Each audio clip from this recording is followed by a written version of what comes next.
tell fuck faces that buy hoodies from your shop, if they're going to go to a restaurant right now, if they're going to wear your hoodie and they go to a place with a sign that says, please put on a mask, to put on their masks so they don't make you look bad. I don't want to have I don't want there to be negative stereotypes attached to Jack now that I know he's a good guy and has a cool place and a good menu. Right. So my question is, should where you were at, wait, you just can't get over this. I like how you just kind of let that one. All right, go. Okay. So my question is like, should the place you were at have refused his service? No. They should not have, even though he wasn't going to wear a mask. No. Just walk him to his table, sit him down, remind him again, hey, if you get up and go to the bathroom, can you put on your mask? And then if he's non-compliant the rest of the time he's there, I guess maybe, I don't know, man. They can refuse service. Should they? Yeah. I don't know. At this point, we're over a year into this. I don't know. Maybe he has the vaccine, which apparently doesn't matter. Yeah, I don't understand. That's treading different waters. Like even if somebody does, what are you supposed to do? Like take your paperwork in to somewhere to prove that you've had it done? Or can you just say, I've been vaccinated? And you can just say it. You can, but it should be like the movie Contagion. You got to wear a bracelet around. Yeah. Got it. Have you seen that movie? I don't think so. It's a fucked up movie. It's pretty dark. Yeah. I watched it like 3 weeks ago because I didn't know I remember when it came out, I didn't watch it. And I was like, you know what? I'll give it a try.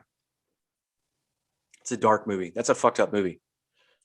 Kind of predicted this whole thing. I remember looking over my wife. I was like, how did I miss this? What was I doing when this movie came out? But well, it's kind of like the whole like Mark of the Beast thing, right? Like along those lines, like from biblical times and stuff like that, where it's like you know, this would kind of be the sign, like vaccination would kind of be the sign of you have to have this done to be able to trade, to be able to do all the important things in life to live. So it's kind of like abiding by you have to abide and have the things done that have to be done to be able to survive, pretty much. Yeah, I'm not buying that. I'm just throwing that out there. Kind of, but that like Contagion, like it's that kind of that basis. Is that what Contagion was about? I don't know. Maybe it wasn't. I don't think they got biblical. I think it was. No, they didn't. But I'm saying it's like the same concept. Like describe Contagion to me, if you had to quickly. A virus starts in the fucking jungle with a bat. The bat shits on a pig. The pig ends up at a restaurant. The main chef is handling the pig, and then he goes and shakes hands with whoever Gwyneth Paltrow's character was, whatever she was. Why I don't know why she was in China, but she was there. He gave it to her. She spread it to a bunch of people. Came back to the United States. It got to the United States. It spread quickly, and the chaos ensued. Okay. Matt Damon was in it, and he was immune to it, or maybe he already had it and then became immune. Or then Gwyneth Paltrow was his wife. I remember that. I don't know, man. We keep coming back to Gwyneth Paltrow. I didn't really pay attention that much. I'll be honest. I just know there was a virus, and it spread quickly, and everybody was freaking out, and everybody was pissed off at the CDC because misinformation. And then there were people. The one thing that I thought was important about it, just from sort of a relevance to now, would be Jude Law. Jude Law, is that his name? Jude Law? Is that a guy? That's a person, yes. Okay. Jude Law's character is this guy who was spreading misinformation online. He had this like online broadcast he would do, and he was giving people misinformation just to sort of, I believe he got paid off by one of the drug companies, or if I'm remembering correctly.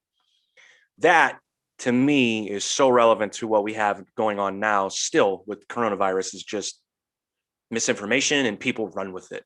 You know, this guy, he had tons of followers online, so they believed everything he said, and he gave them like this false cure, or like false vaccination, or whatever it was. When the CDC was like, he basically saying like, whatever bullshit this guy's giving you, don't buy into it because it doesn't work. We've tested it. We've been saying this. We don't know why. So they end up arresting him and all this shit. So I thought that was very relevant for what's going on now, just with the prominence of social media and how people use social media to get their news when they're you don't know. You got to ask, who am I getting this from? Where did they get it from? Where did they get it from? Well, nobody does that. So I thought that was very important. And think about it. That movie came out, I guess, was like 2011, maybe 2000. I know it's been a while. Right. When you think of like, just we'll say just for the fuck of it, we'll say 2011. Think of how different social media is now compared to 2011.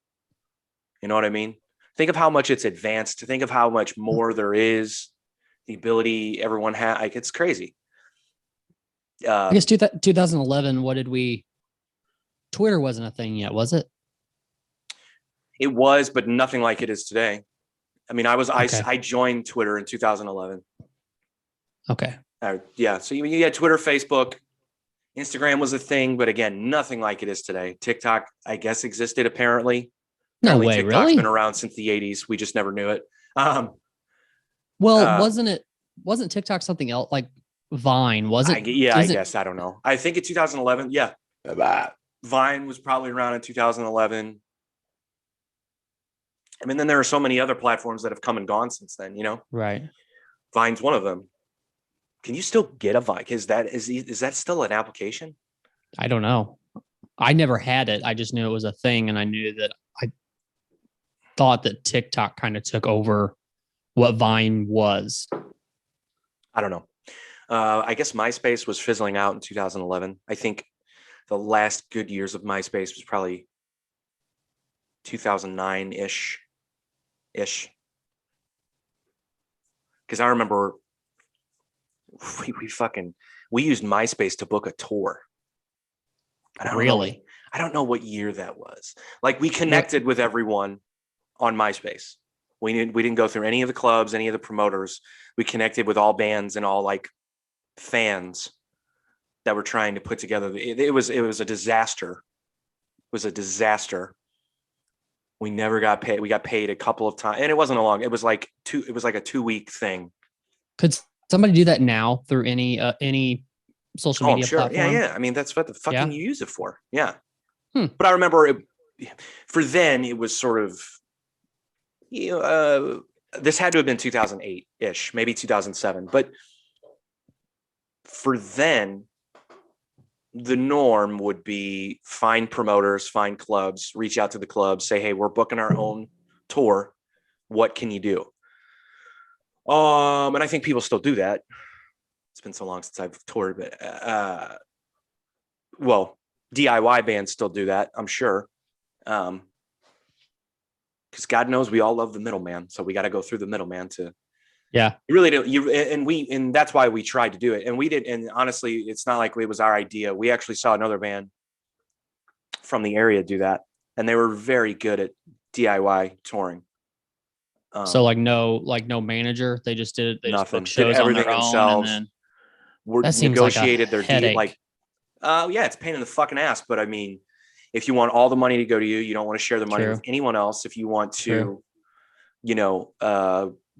basically be in control of your entire schedule and your entire tour. I mean, it's the best way to do it. It sucks. It's hard, and it will break. Like I've said this to you before. It will break you. It will break people who aren't ready to do it. But no, well, I mean, I guess you said like it's a 2-year or a 2-week thing. A 2-week tour may be a lot easier to pull off than like you going on the road for months at a time. Yeah, 2 weeks. I mean, you're not going far. You're staying regional, but you're trying to do as many shows as possible. So that was the hard thing, though. Not every place books weeknight shows, so you're playing in fucking pool halls and fucking you're playing at VFWs and shit like that. So it can get a little bit weird. But yeah, the band that sort of did that, they did well. They really were good at that, man. But playing those smaller places, is it even worth it? Like at that point, is it more about just getting your name out there on the road, or is it Yes. like really it's not about making money, right? No, God, no. Okay. You want your Okay. name to get to another city, essentially. You might already Okay. have people that know you, but and even if you do, hopefully they bring people that don't. And really, I mean, for any band, I mean, well, it's still that way. It's especially that way now. It's really about just fucking pushing your merch like crazy. Yeah. Right. Um, so bring a good merch salesman if no one in the band is good at it, and you know, typically a hot chick will do it pretty well for you. Um, a hot chick with tits, forgive me, but it works. Better than the dudes we see now who are just like random dudes standing over by the merch booth on his cell phone the whole time. Yeah, Oh, you need a shirt? $20. that's confusing to me. No enthusiasm, just like you fucking want it. Yeah. I won't say the band, but I remember, well, not recently, but within the time that I've known my wife, we went to a show, and my wife had never seen them. She'd heard them kind of just through me playing them like, every once in a while, and heard of them. We went to a show, and she really liked the band that I'm talking about. And she's like, "Can I want to get let's go check out their merch, right?" And they had really good merch. They had cool shit. And she goes, "Oh, I want that hoodie." Okay. And the merch guy was just so annoyed that I wanted to buy a hoodie, you know. And it was like, "Well, we don't have that size." I'm like, "Well, yeah, so now he's got to go back to you got to check it." I'm like, "Dude, this is what you like. I've been a merch guy. Like, this is what your job is. Yeah. Be better, man." I ended up getting her hoodie, and I just remember walking away from that going like, "God, Jesus Christ!" Like, she's like, "That was awkward, right?" I'm like, "Yeah, super awkward. That guy just is bad at his job." So, but yeah, how did we get there? I don't remember how we got to merch, guys. I have no idea. You said DIY pushing, touring, and I don't even know how we got there. And pushing merch was a big thing as far as other cities and stuff like that goes. We went from Contagion to Bad Merch Guys in a matter of minutes. So I know I said social media. So MySpace. Okay. Yeah, Yes. I don't know. So anyway, just think about how different social media is now compared to 2011, and that'll give you a hint as to like, well, if Contagion were a real thing, imagine how much easier it would be, or how no, it not would be. It is how much easier it is to spread misinformation. Much easier now. But that reminds me, were you a Kid Cudi fan? I am. Well, actually, I take that back. I am a new. I've just basically founded Kid Cudi recently through you, actually. Of course you through have. you. Well, what does that mean? I don't know. I feel like you're bad mouthing me somehow, but no, I am a fan though. Did you see he's pissed off at TikTok or TikTokers? No. You aware of this story? No. So there's this trend going on TikTok now, which I'm sure it'll end in 6 minutes because that's how TikTok is. But the song Day and Night? Yes, I do. In Day and Night, there's that part. Now look at this. Da, da, da, da, da, da, right. So on TikTok, people are posting video of themselves going lip syncing those lyrics. Now look at this. And then it's going to be some goofy, silly thing happening after that with just the instrumental, taking out his lyrics. So he took to Twitter yesterday, 2 days ago, whatever it was, and was like, "I'm not flattered by this. I think it's bullshit. I'm not happy about what people are doing to my song on TikTok." So now he's got all these youngsters, these young TikTokers, calling them old and out of touch and telling them to get over it. Okay, so let me ask you this: as far as TikTok goes, do musicians and artists have some kind of collaboration with TikTok so people can use their music? If you use most distributors, it will put your music on TikTok. Yeah. I don't use TikTok, So I don't know exactly what methods they're using to have lyrics and then instrument. I have no idea. But yeah, I would imagine. You're asking like legally, how is this possible? Yes. Yeah, because I've seen a lot Um, of I've seen like even when you scroll through Facebook or whatever, and there's a TikTok video posted, a lot of them have like legit music in it from artists that I know. And I'm just curious, like, is that did the artist give permission for that music to be used, or is it because they didn't yes. use a long enough part of the song that they get away with it, or how does that work? Yeah, it won't end up on one of those sites without it. Like it won't end up there without permission. There's no way Gotcha. for it. There's no way for it to get there, right? Gotcha. Like you, as a fan of say of any band, can't just put their music on the platform. The platform has to put it on the platform, if that makes sense. Gotcha. Okay. Yeah. Here's what he said. I don't fuck with what they did in my song on TikTok, taking out the lyrics. We live in a strange time. I'm not flattered. And then a fan responded, and this is how I discover it. He said, the fan goes, it's whack. And then Cuddy said, very. When another suggested it ain't that deep, he explained that he wasn't trying to make it deep.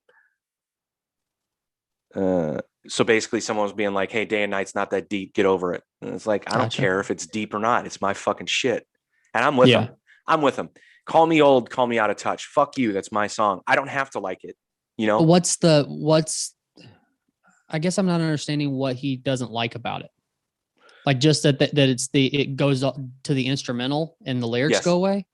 Yeah, the lyrics go away, it goes to the instrumental, and then it's someone And then doing something stupid. so then it's so what he doesn't like is what's being just the stupid shit that's being done over the instrumental part of his music because it attaches his music Yeah. to whatever stupid stuff they're doing. Okay, Yeah. that makes more sense. Okay, I don't know in this day and age that it matters that he's mad because Doesn't. because I mean it in the long run his music's still out there all like with this, and if this is something that they're doing on TikTok that people are following, then at least his music's still out there that people are hearing, right?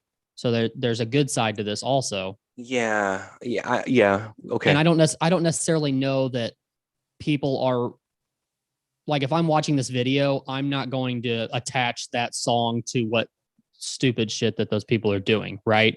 You're not, but maybe you're gonna. maybe some people can, but I wouldn't.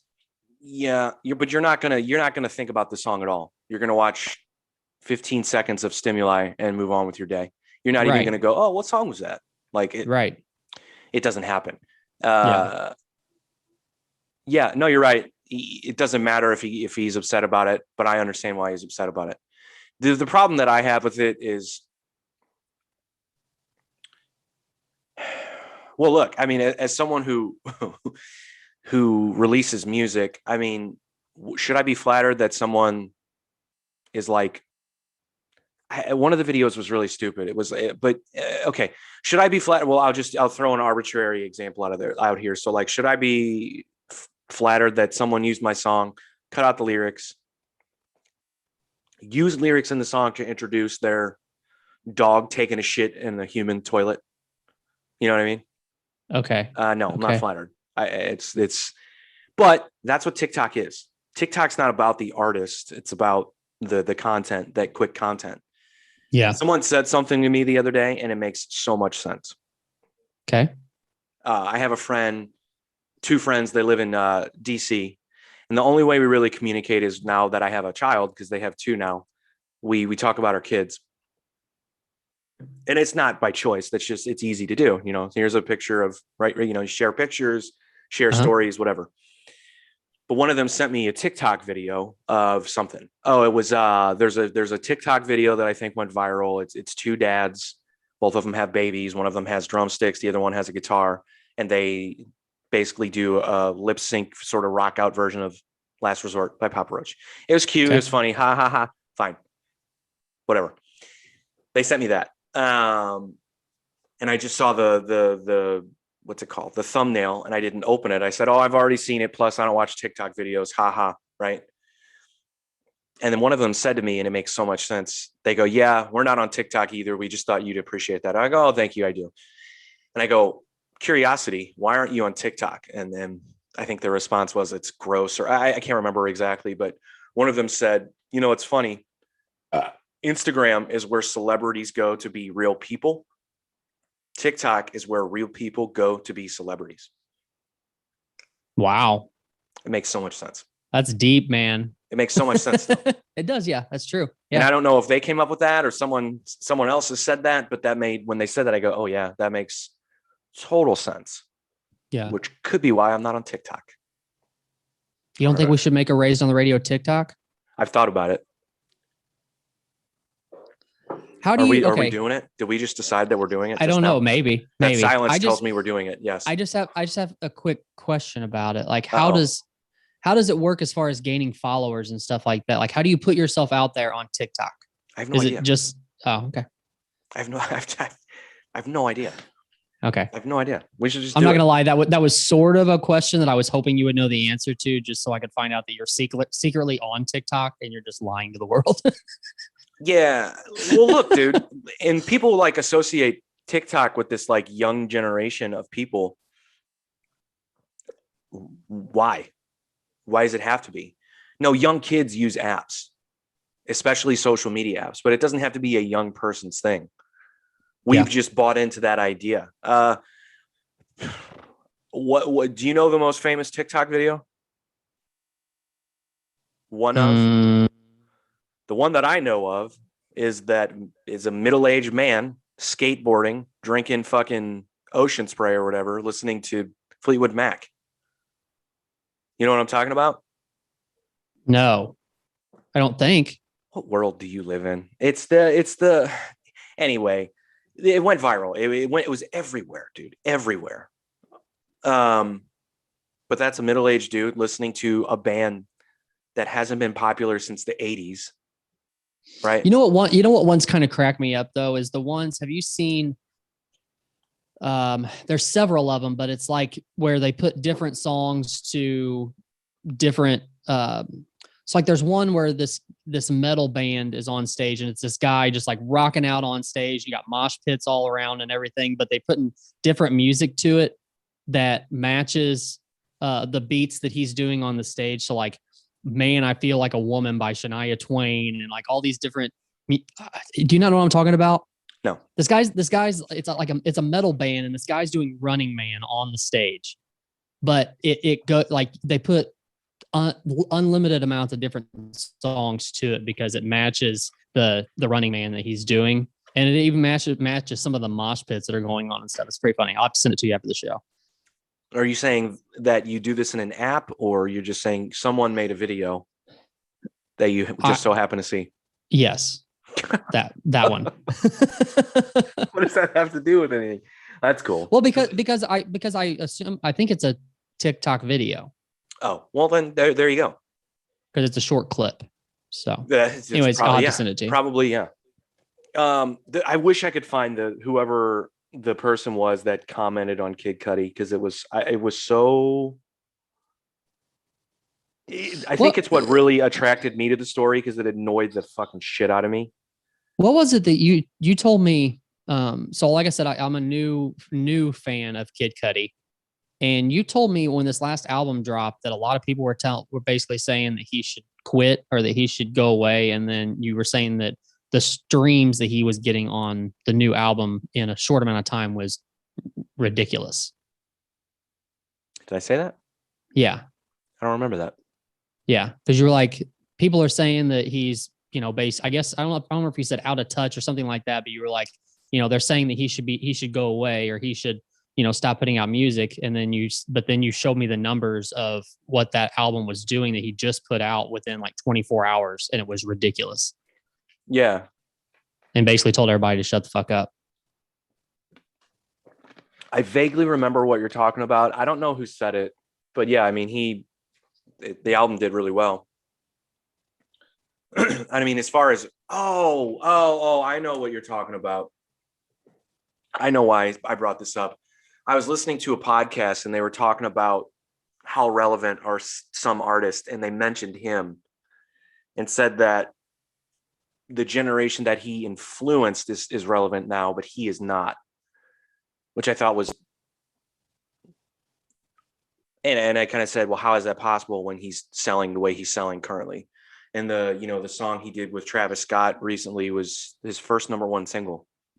So, I mean, after all these years, he's still putting out music that people want to listen to. So I don't know how he's Right. irrelevant. But yeah, that's why I brought that up. I wish I could remember the other artists they were talking about. It was Kid Cudi and maybe Lil Wayne. I can't remember. But either way, it was like, no, that's for me anyway. But I'm a fan, so I was kind of defending the person I'm a fan of, Right. Is Lil Wayne still putting out music? I haven't heard anything from Lil Wayne in a long time. Yeah. But I haven't been listening for it either. So you haven't been. You're not Wheezy. So my whole point was like, I get why Kid Cudi's annoyed by that. Again, he's not going to change anything. He can just go to Twitter, and then he risks these people that live for TikTok talking about him. But whatever, those people don't matter. It's not like they're going to buy his music anyway, Right. But I don't think it makes him out of touch, and I don't think it makes him old. Like, he's 37, he doesn't get what's going on. Like, okay. But does he choose if his music is able to be used through TikTok? Well, yeah, like I said, I mean, if you go through, yeah. I mean, you use certain distributors to get I don't know how it works for someone like Kid Cudi. I'm just saying that if it annoys him that much and he's not agreeing with it, why doesn't he just pull his music from TikTok? Or would that hurt his career? I don't know if he can. Because he's on a label. So it's up to the label to pull. I gotcha. Okay. Let me see what label he's on currently. I actually don't know. He's the founder of Wicked Awesome Records.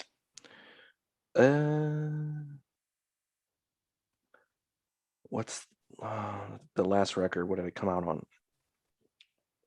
So Man on the Moon 3 was released by Republic Records. So yeah, I don't think he has any control over it. And I guarantee you Republic Records wants his shit on TikTok. Gotcha. Yeah. So too bad. So sad. Okay. So how does that? Well, Day and Night's not on Republic though. It doesn't matter. So would the label be telling him to shut up if he's out there saying that he's not agreeing with what they're doing with his music on TikTok, but the label wants his music on TikTok? How does that work? No, I doubt the label's saying anything to him. I don't think it matters. Huh.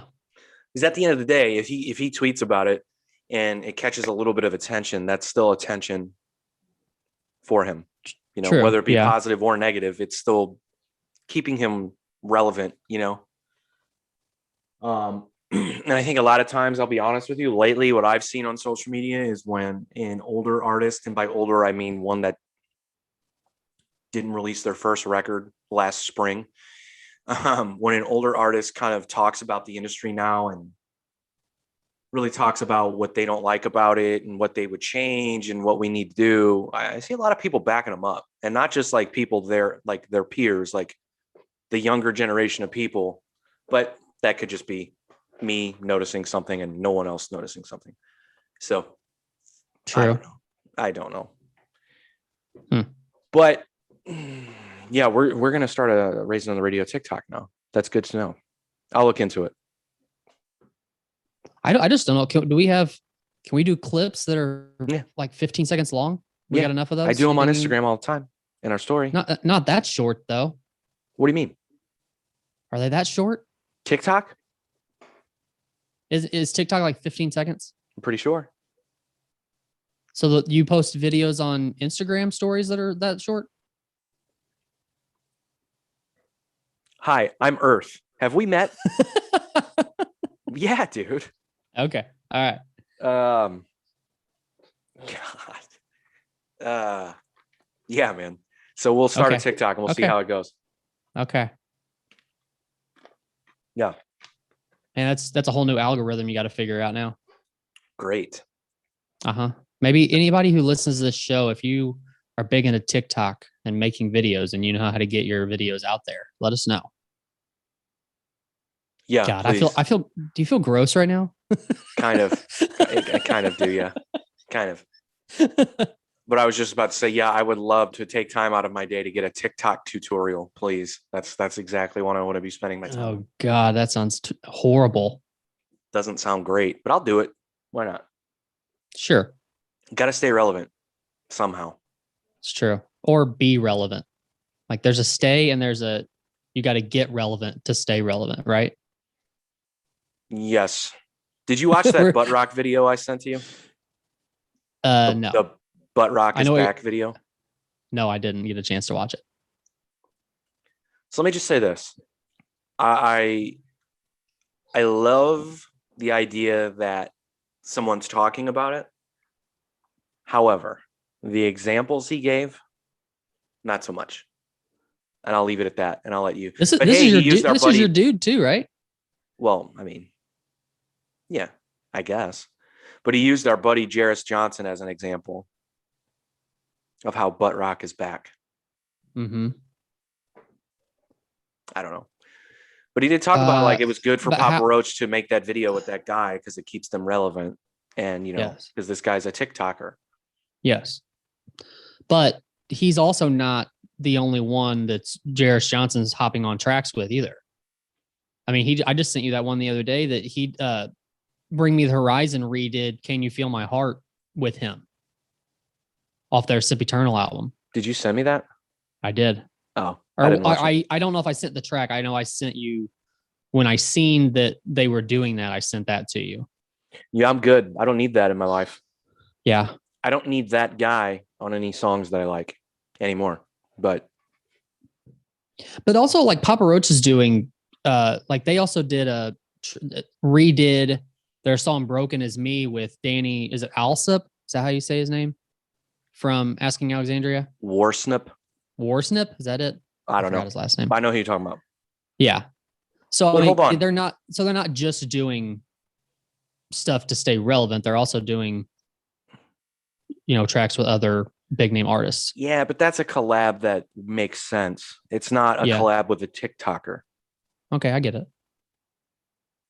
And I guess they're still like that one's a little different because they're recreating a song, but it's the same lyrics and everything too. It's not like this TikToker jumping on and doing his own lyrics in the middle of a song that was huge at one point.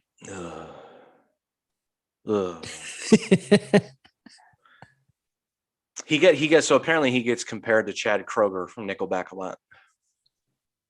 And he likes it. For what? His vocals. I don't get that. I've listened to the 5 words, 5 lyrics, not even 5 lines, 5 words from that song, and I turned it off. I can hear his voice in my head. I guess it's a little bit like that. You know what it reminded me of? It reminded me of that porn star dancing song. Do you know what I'm talking about? My Darkest Days. Is that who that is? Yeah. Yeah, it reminded me of that. Who's the singer of that band? Isn't it someone from somewhere, some band? Yeah, yes. Matt Walst, I think is his last name. He's the new lead singer for 3 Days Grace. That's that guy? Mm-hmm. That's who he reminds me of. I get that. It's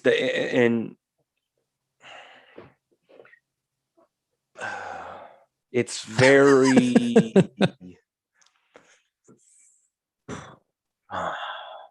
to me, I don't want to say. I'm trying to chill on my haterade. It's very stock. Okay. Like there's nothing interesting about his voice to me. Gotcha. You know, which is probably why I don't like 3 Days Grace with that guy singing, and probably why I didn't get into My Darkest Days. Gotcha. Good singer. Yeah. You know, yeah. But yeah, I don't know. It's not for me. Well, let me go down this rabbit hole with you a little bit. Oh boy. I just randomly sent you this yesterday, and you kind of sent me your thoughts. But what's your, when it comes to a band, and this is not me hating on anybody because I'm just throwing the question out. A band who does a cover song that's from someone else, but this band makes a legit music video, puts like they're investing a lot of time, a lot of energy, a lot of money into making a music video for a song that is covering another song. And you said it depends on the band, it depends on something else. What was the other thing you said? Just the cover, I guess. Yeah, the band and the cover. I think it depends on the band doing it, and it depends on the cover. Yeah. You don't like it? And no, I do like it. I was watching one recently, and Which I was one? just thinking, the Cavo with "Come Undone" by Duran Duran. I'm so glad you brought that up. But okay, so you don't think, well, you like it or you don't like that? I do like it. I like it a lot. So, but and like I said, this isn't me hating on anything. This is I'm just trying to ask a question to a musician. What what's your thoughts on somebody investing the time and the money to make a music video and put out a track that's a cover? Because you just don't see that a whole lot, right? That somebody makes a music video of themselves doing a cover of someone else's song. Yeah. Well, again, I think it depends on the band and it depends on the song. And when I say it depends on the song, I mean how much did they change it? How much did Okay. they make it their own? Okay. Right. Uh huh. If you just did a cover, didn't really change anything, I guess it's kind of weird to make a music video, but fuck it. Who can? I mean, I, I mean, it's hard to tell, but I mean, if you give the appearance of we're just trying to sort of, you know, create some buzz by covering said song and not look like a band who's like celebrating the song they're covering, right?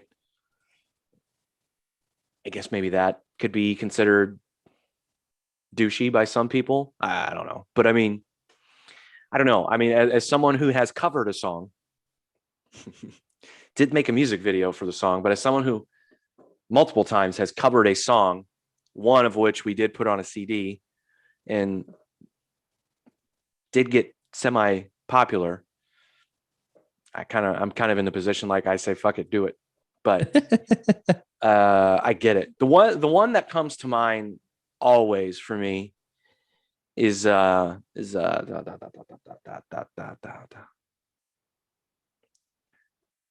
Framing Hanley cover of the Lil Wayne song.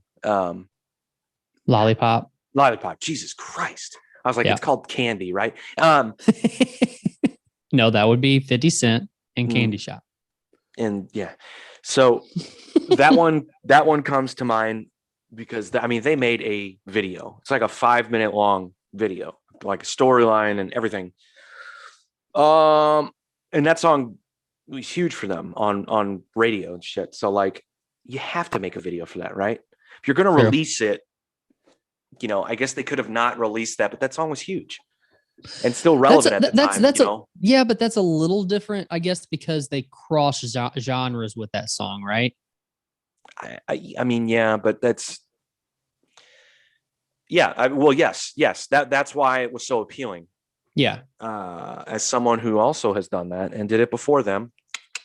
Yeah, that can mean quite a bit. It can mean quite a bit. But I get it. You know, the song that I'm talking about that we covered, that song was popular still. Like it was a top 40 hit. So that's why we did it. And the intent was just, when we play a show, we'll do it. People go, ha, neat. And then to my disapproval, we recorded it, which I didn't want to. And the rest is that's that. I don't know. I guess it's weird. It's weird. I don't know. So back to the Cabo thing. Isn't that old? Didn't they do that song a long time ago? They did. I think. I don't know if. And they just decided to make a music video for it now. Is that what happened? I'm not sure. No maybe they've been sitting on the music video for a while too. I'm not 100% sure on that. I know you're accurate in the fact that they recorded this. I want to say like 7 years ago or something. Is what I've seen, but maybe that's wrong. Maybe it was more recent than that. Well, I don't want to. Yeah, I don't want to. I don't know. I thought they covered that song a long time ago. Let's look it up because I don't want to. You know, these are. I like the Cabo guys. I don't want to. Yeah, for sure. I don't want to spread the wrong information about them. Well, the reason why I even thought about this whole thing was because you just brought up My Darkest Days just a while ago, and they actually covered "Come Undone" on that same album as Porn Star Dancing. Did they really? Well, a lot of people have covered that song. Mhm. That's why I thought it was old, because I remember at the time when Cabo did it, I was like, there's someone else that had done it, but uh, so I can't. Damn it. Uh, so they didn't do it on their record from 2009. So it had to have been on the one that isn't on Wikipedia. So it wasn't on Bright Nights, Dark Days. When was so was it was Champagne their biggest, or like what set them off? Yes. It was, right? Yes. What year was that? That was 2009. Okay. Yeah. But the thing of the fact of the matter is that record has really good songs on it besides that song. And Yeah, I for always sure. used to Yeah, tell yeah. people that would bring up that song. I would be like, yeah, go listen to the rest of that record because it's really good. They write really good rock songs. Yeah, I just tell people, well, that's a big song. I get it, but go listen to the record. It's really Absolutely. good. Yeah. It's weird you have to say that to people, but that's forever. Especially today, people like singles, and then I don't know. It is what it is. I'm trying to think of cover. I'm trying to think of cover.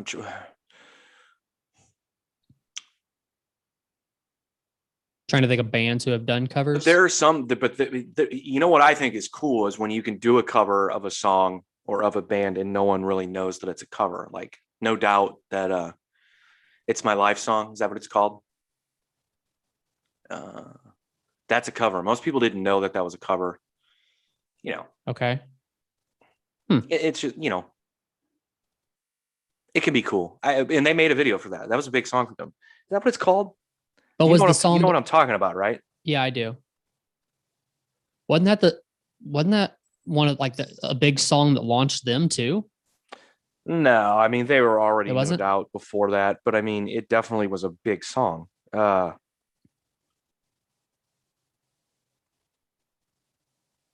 Yeah, I'm trying to think of other bands too that have done covers that I don't know. I've always thought that was kind of a weird thing. And you say No Doubt was already No Doubt before that, but they were. bands, but bands who put out a cover, and that kind of makes them who they are, or that's like their first like boot shooting off point is kind of odd. Which I guess like Framing Hanley, like you said, Lollipop was a cover, but it wasn't. I don't know. There wasn't like a whole lot of time between those two songs, though, right? Like from Lil Wayne doing it to Framing Hanley doing it, maybe a couple of years. No, and that's why it was good. I mean, it was still a relevant song. So, Yeah. I think that's kind of. But then if time has passed, it's really then now how do you make it your own, right? Yeah. Right. I think that's kind of. But there. So I just looked at it, and it's kind of funny. I had this conversation with someone else recently. There are a lot of songs that were covers that people don't know are covers. Like Nothing Compares to You by Sinead O'Connor. That's a cover. Respect by Aretha Franklin. That's a cover. Most people think that's really? Aretha's song. Yeah. Most people think that's Aretha's song. All Along the Watchtower, Jimi Hendrix. I guess most people know that's Bob Dylan, but some people don't. American Woman by Lenny Kravitz. A lot of people didn't realize at the time. Yeah. Unless you were a kid who grew up going to booze bag parties, parents that were drunks and hippies like me. What else? Who originally did American Woman though? The Guess Who. Okay. There's a music video for that too by them. Wow. It was actually a big song for them. Dazed Confused by Led Zeppelin. I didn't know that was a cover. Also, I'm not the biggest Led Zeppelin fan. It was Girls Just Want to Have Fun by Cyndi Lauper. Do you know who it was originally by? No idea. I Robert thought that was Hazard. I thought that was hers. I guess not. See what I'm saying? Mm-hmm. Higher Ground. The Chili Peppers did Higher Ground by Stevie Wonder, and that they made a music video for it and everything. That was a big song from Mother's Milk. It was on Mother's Milk, right? Yeah.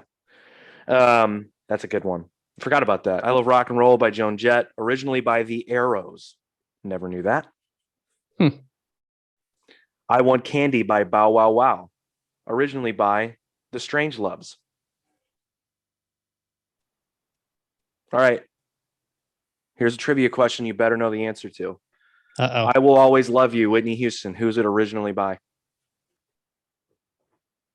I don't know. Come on, bro. Sorry. Don't mean to disappoint, but It's okay. It's a Dolly Parton song. oh, Jesus Christ. Anyway, I was trying to find some newer ones, but I do not know how to internet. So Can you name two other Dolly Parton songs? Jolene and 9 to 5. That's the only two that I know. that's it. That's awesome. And I was guessing And with Jolene. I was guessing. have Is you- that a Dolly have you Parton ever- song? Yeah. Have you ever seen the movie The Love Guru No. with Is Michael that Myers Mike, no. or Mike haven't seen it. Myers? No. Okay. Never mind. Sorry. I never really got into those Austin Powers and Speaking of that, where did Mike Myers go? there was Like a Wayne's World commercial during the Super Bowl, and he looked rough, man. Looked rough. He just disappeared. Yeah. I don't know. It kind of feels like when Kanye West said George Bush doesn't like black people, Mike Myers' career ended and Kanye West exploded. I feel like that's the time period when Mike Myers just kind of disappeared. That's an interesting connection you made there. That's the way my brain works. I don't know. I don't know what to tell you. So yeah, I think it's okay to do the cover and release the video. I don't know. I guess if it's I guess the only time I would have a problem with it if it's blatant, like you're trying to cash in. Yeah, right. Which is why the one cover that I am talking about that I did that we recorded, I didn't want to record it. I just felt like it was kind of like, well, it's clear but I don't know. People liked it, so whatever. We put it on the EP. Whatever. Doesn't matter now. Thank God. I don't think you can find it on YouTube. Maybe you can. Eesh. You can find you doing it at a concert. Well, that was the point. That's why I wanted to do it, right? I know, but you're saying hopefully you can't find it. You mean just like you doing the track? Like a recorded version of it. Oh, okay, I got you. Yeah. Yeah, I don't think you can. Okay. But yeah, you know what's weird too is the video. I know what video you're talking about. It has a lot of views and it comes up pretty early in the search feed. Like if you search really for that does. song. Uh-huh. I think a lot of people have been upset. They've been looking for that song and they click that and they're like, what the fuck is this nonsense? Sorry, everyone. Sorry about that. I don't know. I think that what's my favorite cover? Man, I'd have to think about that. I'm trying to think of the covers that I do like legitimately like loved it, maybe more so than the original. I'm trying to think if they made video. Well, look, about those over I the think next it's week. important. So back to that. So like the cashing in thing, I think it's important now just for people, whether they be, forget about bands, but just musical artists in general. I think it's important for them to cover songs just to show appreciation for the person they're covering, right? Mm-hmm. Which I don't know if that necessarily is true. I don't know if the music industry sees it the same way, right? I think if the music industry, and by music industry, I mean corrupt, greedy people at record labels that unfortunately still exist, but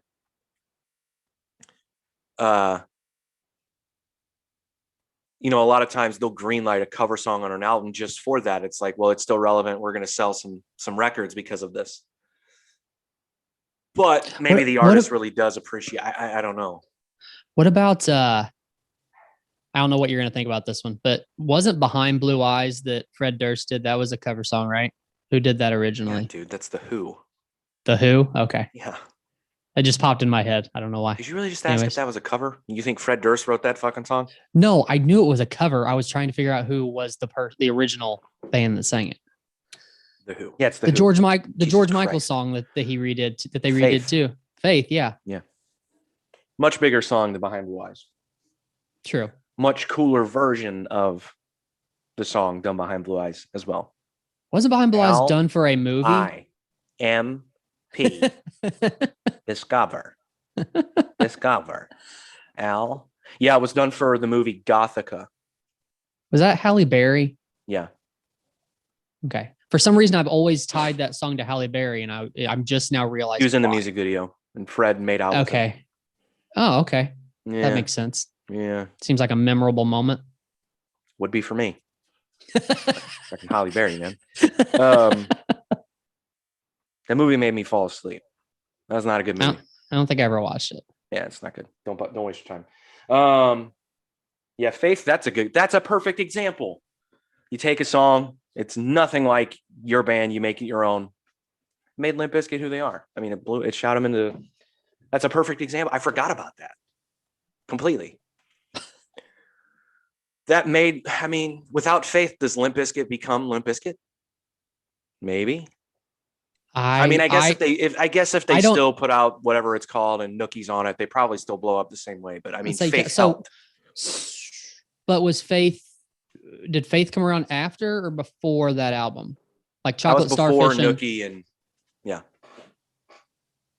Oh, wait, what album was Nookie on? $3 Bill, y'all. Okay. So that one also had Counterfeit. I think was on Counterfeit was on the record with Faith because Counterfeit was kind of like creating some buzz for them. So was that $3 Bill, y'all? God damn it. Every time. Here, I got it now. Because Chocolate Starfish and Hot Dog Flavored Water was like rolling and all that, right? $3 Bill, y'all was Faith and Counterfeit, and then Nookie was Significant Other. Yeah. And then after Significant Other was Chocolate Starfish and the Hot Dog Flavored Water, which I think is an incredibly underrated record for them. I think it's really good. I actually really enjoy it. Okay. And I'm not ashamed to say it. I'm not. And then the record after that was called Results May Vary. I never. Before you move on, though, I think it's important to distinguish that you just said something. You added a little something different in this one. I've heard you say in the past that it's a very underrated record. Yeah.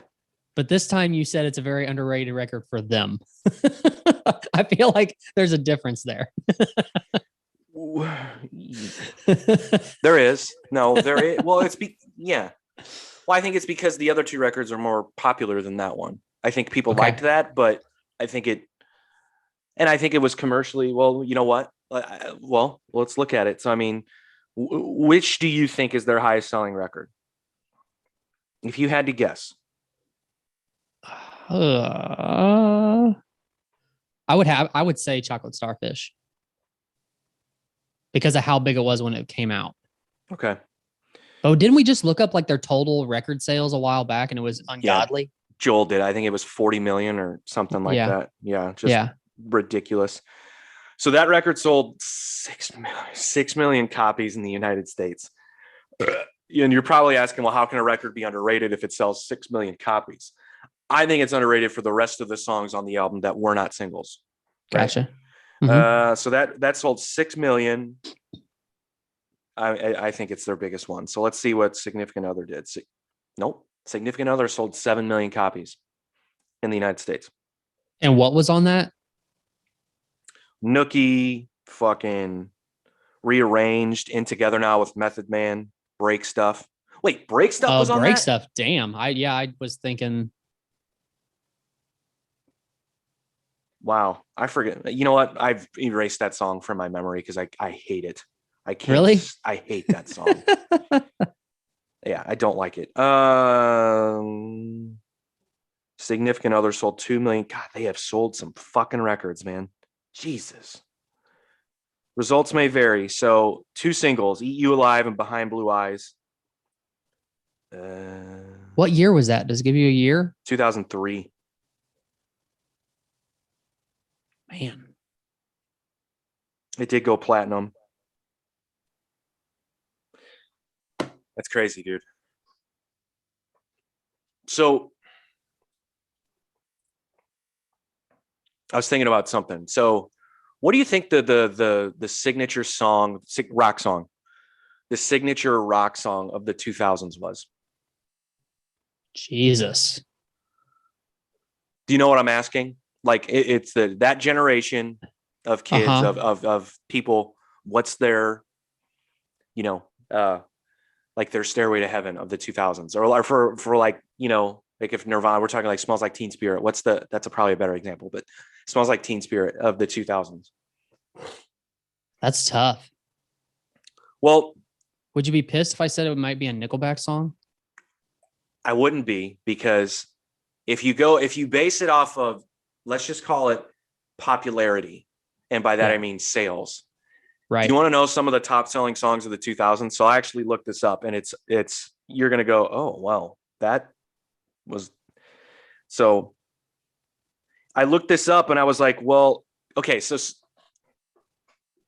you could argue that perhaps Limp Bizkit has a couple of songs that be like, well, that's probably a song of the 2000s, right? Or Korn, you know, Papa Roach.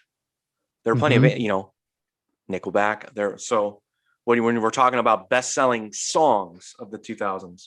So wait, how long is this list? Is it in order?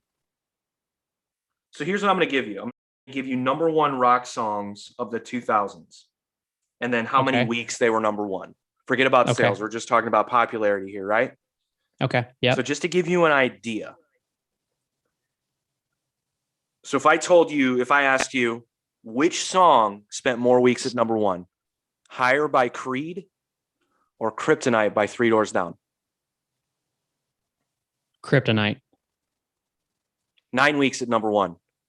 Damn. Guess what? Their song Loser, 21 weeks at number one. Damn. What? How many years was in between those two songs? That's the same record. What? No way. Yeah. That's the same record. Maybe I'm thinking of a different song. Loser's the really slow song. Okay. Oh, wait, hang on.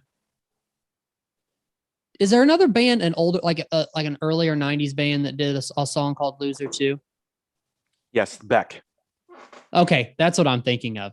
I don't know why. I don't know how. I forget why. How did you even? Okay, I don't know. That's why I was asking how many years were in between. But okay, yeah, never mind. That was the year 2000. So I gotcha. Okay. The song that spent the most weeks at number one in the year 2000 was "Loser" by Three Doors Down. 2001. Man. What do you think spent more time at number one? "How You Remind Me" by Nickelback or "It's Been a While" by Staind? How You Remind Me. Nope, it's been a while, huh? It's been a while, and it's not even close. It's been a while. Spent 20 weeks at number one. "How You Remind Me" only spent 13. Dang. 2002. Forget about song of the 2000s. We might be talking about band of the 2000s. It's going to be disappointing. But okay, so what do you think spent more time at number one in 2002? "Blurry" by Puddle of Mudd or "When I'm Gone" by Three Doors Down? See, when you ask me these questions, I'm thinking about like how big it was like in my circle. Like both those songs were really big in my. I'm gonna say "When I'm Gone." Yeah, and again, it's not close. "When I'm Gone," 17 weeks at number one. "Blurry," 10 weeks. Because Puddle of Mudd had some songs that were like that big of status around me, but it wasn't Blurry. Blurry, I liked Blurry a lot, but it wasn't. It was newer Puddle of Mudd that got. Is it the? Yeah, I know what song that is. The next closest one would be "By the Way" by Red Hot Chili Peppers. Spent 7 weeks at number one. Puddle of Mudd had 3 songs in 2002 that at least had 1 week as the number one rock song. "She Hates Me" 1 week. Yep. "Drift and Die" 6 weeks, and "Blurry" 10 weeks. Okay. 2003. We're just going to go through this quickly. What spent the most time at number one? "Like a Stone" by Audioslave or "So Far Away" by Staind? I don't even know what song that is, by the way. What, "So Far Away"? I have no idea what that is. You would if you heard it. "Now That We're Here," "So Far Away." I got the tune in my head. Is it about tattoos on your chest? Hang on. Never mind. I know what it is. Go ahead. I'm gonna go Like a Stone. Nope. So far away. 14 weeks at number one, Like a Stone, 12 Damn it. weeks at number one. Oh, 2004. that was close. 2004. What spent more weeks at number one? Fall to Pieces by Velvet Revolver. Great fucking song, by the way. That was a good album. Great album. Or Figured You Out by Nickelback. I don't know what song that is. Anyway. I'm gonna say Nickelback. Yeah. 13 weeks at number one. Fall to Pieces, 11 weeks at number one. Guess what was the next closest? Slither What? by Velvet Revolver. Oh, nice. Man, I got to break out that album today. Velvet Revolver. Uh-huh. Yeah, it's a great fucking, yeah. Yeah, it is. 2005. Boulevard of Broken Dreams by Green Day or Save Me by Shinedown. I don't know what that song is. What do you got? Another one that you would know if you heard it, but it's got to be Green Day. 14 weeks at number one. Nickelback, Photograph, only spent 7 weeks at number one. Everybody's most hated song by them, or at least the one they used to make fun of them. 2006. Wow. Pain by 3 Days Grace or Danny California by Red Hot Chili Peppers? That's tough. It's Pain. Okay. Yeah. 13 weeks at number one, 12 weeks for Danny California. That album was huge, man. That 3 Days Grace album. Yeah. That 1X, Riot, and Animal I've Become. And that was a huge album. 2007. Fake It by Seether or What I've Done by Linkin Park? I want it to be What I've Done. But I was assuming that it wasn't going to be. It's not even close. 14 weeks compared to 8 weeks. Although, are you a Seether fan at all? No. No. So that album was pretty good too, though. She's getting high on Revlon. No, I don't like them. That's a little older, but okay. Revlon. Ugh. Anyway, 2008. I'm just kidding. I do like them. That's fine. They're a good band. They are a good band. Just not for me. 2008. I don't even know what the fuck this is. I don't even know what these are. Inside the Fire by Disturbed or Second Chance by Shinedown. I have no idea what either of them. Gun to my head, I could not. And you might not. If you weren't a Disturbed fan, you might not know Inside the Fire. But Second Chance, you would absolutely know by Shinedown. That was a huge song off that record. Well, which one do you think spent more time at number one? I'm gonna say Shinedown. No, really. Yep. That blows my mind. 2009. God, we're getting weird here. Okay. New Divide by Linkin Park or Check My Brain by Alice in Chains? I'm going to say Check My Brain. They both spent 8 weeks at number one. Hey, and look at that. Champagne by Cabo, 1 week at number one. Nice. The only reason why I picked Alice in Chains was because of like a lot more people probably like from older generations knew Alice in Chains too. So I figured that maybe you combine all of them compared to the fans of Linkin Park. Does that make sense? Yeah, I don't know. Dude, I'm reading through some of these songs, just the other ones that I fucking don't know. So anyway, we went through the whole 2000s there. So when we're going off just popularity, at least at the beginning of the decade, Three Doors Down was crushing everyone. For sure. And if we're going by weeks at number one, the song of the 2000s is Loser by Three Doors Down. Wow. That's our generation's song. Huh. But there are songs that people know more than that song, right? Even Absolutely. though it's weird. But I just wanted to use that as an example because again, that list is fucking, it's reading through some of them. It's like, wow. So when I said that I thought it could be a Nickelback song, I was more thinking of like Rockstar. Can I tell you what mine would be if I had to pick one? Just the song that sort of solidified the decade for me and that era of music and just if I had to pick one, and I won't go obscure, I won't go fight, I'll just stay within sort of the mainstream and bands that did well at that time, or at least at the beginning of the decade, and even through the middle of the decade, they did well. I would pick Chop Suey by System of a Down.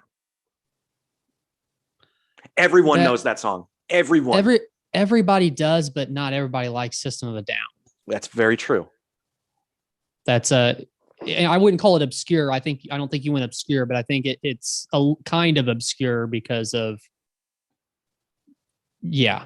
It speaks 2000s to me. That's all. I guess that's my point. They were kind of like in their message, they were kind of like a newer age rage, right?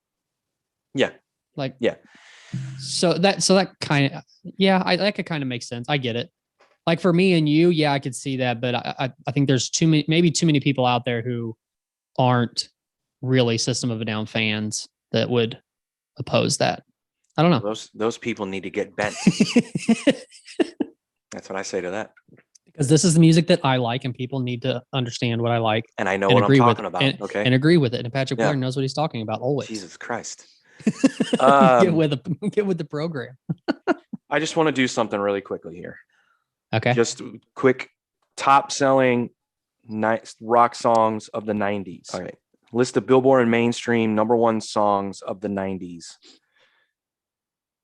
Okay. Weeks at #1. Holy wow. First of all, a lot more songs on this list than the 2000s, just bands that had #1 songs, but also not as long of a time. So Smells Like Teen Spirit came out in 94, right? Didn't it? Was it not a #1 song? How's that possible? Was Smells Like Teen Spirit not a #1 song? Apparently not. I mean, Nirvana had several other ones that were, though, right? I'm not seeing any. That's not possible. Because 1994 would have been the year. They don't have one on here. You know what's funny? No way. In the 2000s, they had a #1 song with You Know You're Right. Remember when they released that song in 2003, maybe? They were on the list. I didn't mention it, but Interstate Love Song, Stone Temple Pilots, 15 weeks at #1. Lightning Crashes Live, 10 weeks at #1. I'm just looking at the big numbers, like ones that spent a significant amount of time. I know you're not a lyric guy, but have you ever listened to the lyrics of that song, that Lightning Crashes song? Lightning Crashes Live. It's kind of gross. Yeah. Kind of gross. It's interesting. Touch, Peel, and Stand. Do you know who that's by? Mm-mm. Days of the New. Oh, good old, what's his name? Damn it. Getting high on Revlon. I have no idea. No, it's the same lead singer as Tantric. Is it really? Yeah. No, it's not. Yes, it is too. Okay. Check it out. I know the breakdown. Yeah. Well, apparently that song spent 16 weeks at #1 in 1997. I couldn't. Hugo, that's his name.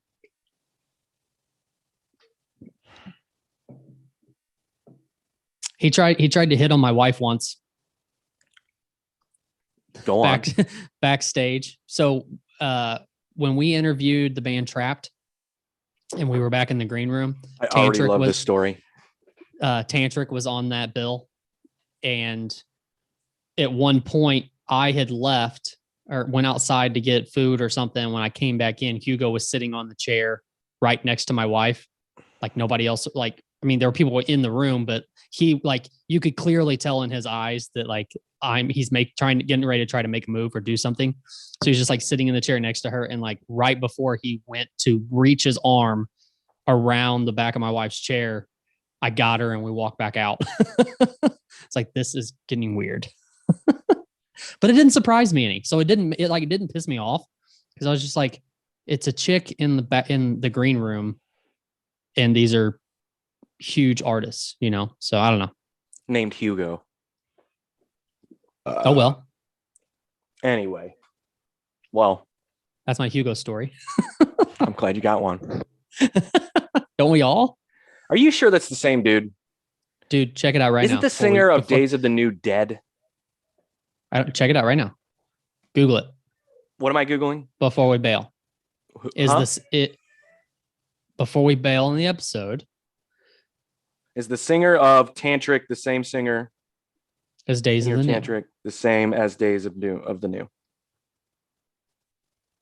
If I'm wrong, I'm going to be mad. I think I you're don't wrong. think I'm wrong. I don't think I'm wrong. Guitarist Todd Whitener, drummer Matt Tall, and bassist Jess Vest were bona fide rock stars barely out of their teens when they formed Days of the New with singer-songwriter Travis Meeks, who has since So passed why away. did I think? Why did I think think those dudes started Tantric with Hugo? Is that what it is? I don't know, but Oh, now I got to Hugo figure and this Travis out. aren't Now the I'm same pissed. person, bruh.